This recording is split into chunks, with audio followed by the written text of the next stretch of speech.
Olá pessoal, vamos dar continuidade ao nosso estudo do livro A Gênese e vamos continuar nesse subtema aí, Teoria da Presciência, que já fizemos um vídeo, já começamos a estudá-lo. A presciência é a ideia de conhecimento do futuro, pressentimento do que vai acontecer. Então a gente está estudando se isso é possível e como isso acontece segundo os ensinamentos do Espiritismo. Né? Então, continuando aí, capítulo 16, vamos retomar no item 4, certo? Vamos retomar no item 4, que deixamos a anterior, quando falou que os espíritos conseguem perceber um longo espaço de tempo dos acontecimentos como uma leitura do que está por acontecer, né, na relação de causa e efeito, e dizendo que quanto mais esclarecido, quanto mais maturidade, quanto mais evoluído é o espírito, maior essa possibilidade dele de perceber. E ele fala aqui, a gente encerra o vídeo passado dizendo: se para o espírito a vida não tem fim, é eterna, o que seria a nossa vida aqui de encarnado, uma vida? Seria um tempo muito pequeno. E é isso que às vezes nós não percebemos. Então, retomando desse ponto, entretanto, como o homem tem de concorrer para o progresso geral, como certos acontecimentos devem resultar da sua cooperação, pode convir que, em casos especiais, ele pressinta esses acontecimentos a fim de lhes preparar o encaminhamento e de estar pronto a agir em chegando a ocasião. Nesse trecho eu vou destacar aqui quando ele fala que nós temos que cooperar com o progresso geral. Isso sempre, de acordo com a possibilidade do espírito, de acordo com o seu momento intelectual, moral, da sua capacidade de amar e de compreender as coisas, maior é a sua contribuição, mais significativa é a sua contribuição para o progresso geral. Progresso geral que se fala da humanidade, do planeta, do universo. Então ele está dizendo que, em casos especiais, o espírito pode pressentir os acontecimentos, quando ele tem algo a contribuir para isso, né? Por isso é que Deus, às vezes, permite se levante uma ponta do véu. Isso aqui é uma metáfora querendo dizer, permite se mostre o que vai acontecer, se mostre os acontecimentos futuros. Mas sempre com um fim útil, nunca para a satisfação de vã curiosidade. Tal missão pode, pois, ser conferida não a todos os espíritos, porquanto muitos há que do futuro não conhecem mais do que os homens. Porém, há alguns espíritos bastante adiantados para desempenhá-la. Então, essa percepção vai depender também de mérito, de responsabilidade com a informação, e isso vai com a maturidade do espírito. Ora, é de notar-se que as revelações dessa espécie são sempre feitas espontaneamente e jamais, ou pelo menos muito raramente, em resposta a uma pergunta direta. Então ele fecha aí esse parágrafo dizendo que nunca é para satisfazer curiosidade, nunca é para responder uma pergunta do que vai acontecer, mas acontece de forma espontânea, naturalmente, quando é da missão, quando é do plano reencarnatório do espírito, acontece naturalmente. É como uma intuição do que pode acontecer. Item 5. Pode também semelhante missão ser confiada a certos homens desta maneira: aquele a quem é dado o encargo de revelar uma coisa oculta, recebe a sua revelia e, por inspiração dos espíritos que a conhecem, a revelação dela e a transmite maquinalmente, sem se aperceber do que faz. Uma coisa oculta é passada para o espírito a sua revelia. A revelia significa sem o conhecimento da parte. né? Sem ele saber que está sendo revelado a ele algo, é revelado a ele. Então, a revelia. E essa revelação é transmitida maquinalmente, quer dizer, naturalmente, né? Maquinalmente é de maneira automática. Isso faz parte de um plano, faz parte de um acordo com esse espírito reencarnado. Então, quando ele fala a revelação dela, está querendo dizer de alguma coisa, desta coisa que tem que ser revelada para aquele espírito, para um fim útil. Vamos guardar isso. Para uma finalidade útil. É sabido ao demais que, assim, durante o sono, como em estado de vigília, nos êxtases da dupla vista, a gente estudou dupla vista, já aqui na Gênese. A alma se desprende e adquire em grau mais ou menos alto as faculdades do espírito livre. Então, falou aqui, tanto durante o sono como em estado de vigília, nos estados de dupla vista, a alma se desprende em um grau mais ou menos, a depender das faculdades do espírito. Quando ele falou se desprende em vigília, ele quis dizer, eu associei aqui, que é durante esse fenômeno da dupla vista. Se for um espírito adiantado, se sobretudo houver recebido, como os profetas, uma missão especial para esse efeito, gozará nos momentos de emancipação da alma da faculdade de abarcar, quer dizer, de apreender, receber, né, de abarcar por si mesmo um período mais ou menos extenso e verá como presente falando do tempo, os sucessos desse período. Então ele falou aqui de espíritos profetas, espíritos que vieram com uma missão, consegue abarcar um maior período de tempo dos acontecimentos. Vamos botar dimensão nisso, só para exemplificar.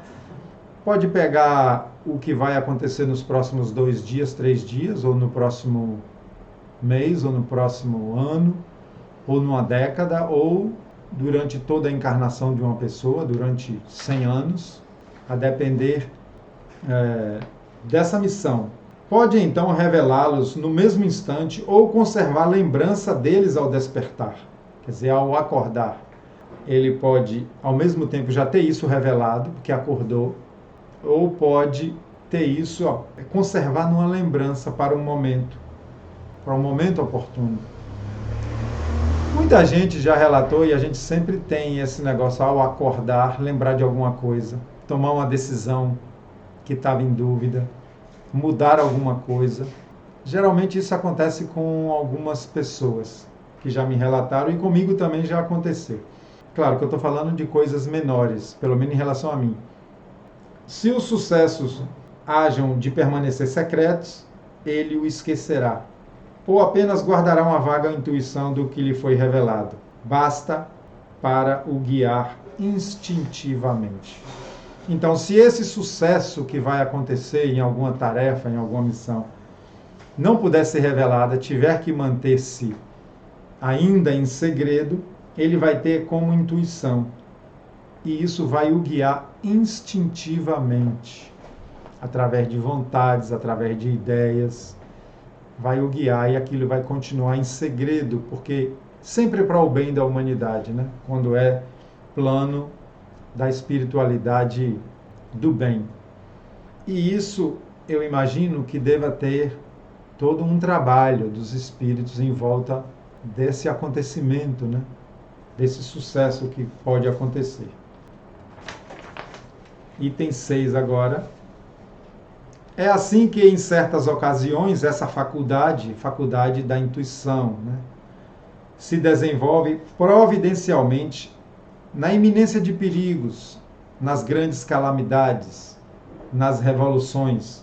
E é assim também que a maioria das seitas perseguidas adquire numerosos videntes. Então, ele falou de grandes calamidades, como as pandemias, né? E falou aqui também de revoluções, de iminentes perigos. Então, algumas pessoas, espíritos encarnados, né, podem ter essa visão, pode ter essa premonição. essa intuição do que vai acontecer, sempre para contribuir para o bem, para que as coisas aconteçam de forma a evoluir a humanidade. Não quer dizer que vai sempre salvar as pessoas do sofrimento, não. Porque às vezes é o caos, às vezes essas revoluções, essas calamidades que fará a humanidade progredir. Então não é sempre para livrar, mas para que um planejamento seja executado. É ainda por isso que se vêem os grandes capitães avançar resolutamente contra o inimigo, certos da vitória, por intuição. Vai com muita confiança, porque está intuído. Instintivamente ele está tendo uma certeza.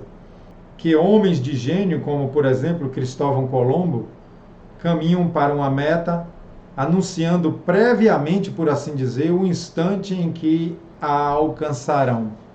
Outro exemplo que ele está dando. Cristóvão Colombo saiu para a missão e ele está dando um exemplo aqui que já pode até revelar previamente que vai ter sucesso e que vai conseguir mais ou menos em tal época, em tal momento.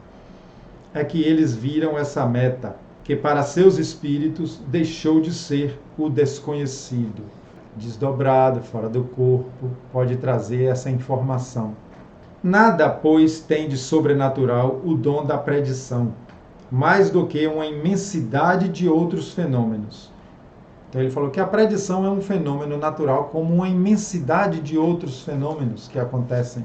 E aqui pode ser, nesse exemplo, pode ser fenômenos mediúnicos, fenômenos, até os fenômenos aqui da vida material, os orgânicos, os químicos, os biológicos, que a ciência estuda, que são fenômenos naturais, e ele está colocando essa predição como um fenômeno natural, não é nada sobrenatural, não é nada de um poder, de um dom especial, é uma conquista de uma capacidade, de um talento, por causa do momento do espírito. Ele se funda nas propriedades da alma e na lei das relações do mundo visível com o mundo invisível que o Espiritismo veio dar a conhecer. Então ele se funda, quer dizer, ele tem fundamento, ele tem explicação nessas propriedades da alma de se comunicar do mundo visível com o mundo invisível, a comunicação com os desencarnados, né? A comunicação com o mundo espiritual. Então coisas podem ser reveladas. Continuando, a teoria da presciência talvez não resolva de modo absoluto todos os casos que se possam apresentar de revelação do futuro, mas não se pode deixar de convir em que lhe estabelece o princípio fundamental. Então, ele está querendo dizer aqui que essa teoria da presciência pode não dar resposta a tudo, mas que ele estabelece aqui o princípio fundamental de como essas coisas acontecem. O princípio fundamental de como pode, muitas vezes, um espírito desencarnado ou encarnado, que a gente chama de alma, ter esse pressentimento, ter essa intuição do que pode se acontecer. E eu aqui agora me veio uma ideia assim, deve ser por isso que se consegue, às vezes, livrar pessoas que não é para participar daquele momento, daquele acidente, daquela catástrofe, consegue livrar pessoas e consegue também colocar pessoas que é para estar ali naquele momento, porque os espíritos que trabalham para o progresso da Terra já sabem que aquilo vai acontecer. É como se pudesse ler a formação das energias, a formação dos fatos, a relação de causa e efeito, como eu falei no vídeo anterior. É uma capacidade que eles têm que muitas vezes para a gente entender é mais difícil. Mas é toda uma observação, como no vídeo passado ele falou, de um homem sobre a montanha que vê um viajante. O viajante não está vendo o que aguarda ele depois da curva, mas o homem sobre a montanha vê que ele vai se deparar ali com o perigo e tem essa capacidade de ver. Então, para ele não é um presente e um futuro, para ele tudo é presente, porque ele está vendo tudo de uma vez só, o que está se desenhando. Muitas vezes as pessoas dotadas da faculdade de prever, seja no estado de êxtase, seja no sonambulismo, e aqui ele fala de 2 fenômenos mediúnicos, veem os acontecimentos como que desenhados num quadro o que também se poderia explicar pela fotografia do pensamento. É como se aquilo viesse na mente em forma de imagem, e ele falou aqui de fotografia do pensamento, atravessando o pensamento, o espaço, como os sons atravessam o ar, um sucesso que esteja no dos espíritos que trabalham para que ele se dê, ele, o sucesso, né? Ou no dos homens cujos atos devam provocá-lo, esse sucesso, pode formar uma imagem para o vidente. Mas como sua realização pode ser apressada ou retardada por um concurso de circunstância, esse último vê o fato, sem poder, todavia, determinar o momento em que se dará. Ele falou de imagem, que pode ser vista para um sucesso, e ele fala que, assim como o som atravessa o ar, fazendo vibrar o ar, até chegar no aparelho auditivo de quem está ouvindo, dessa mesma forma, a energia do pensamento também viaja, e ela só pode ser captada por um certo tipo de mediunidade, um certo tipo de intuição. Ele fala aqui de imagem, mas essas premonições também podem ser recebidas como um movimento, como um filme, como um fato que está acontecendo, um fato futuro, e a pessoa ver como se estivesse acontecendo exatamente agora. Não é ouvindo, não é sentindo, não é pressentindo, é como se ele vivesse a cena futura nesse momento. E eu estou falando com segurança porque já aconteceu comigo. De aquilo em 3, 4, 5 segundos passa como se você estivesse vivendo a cena, como se fosse um sonho acordado, e depois isso acontecer.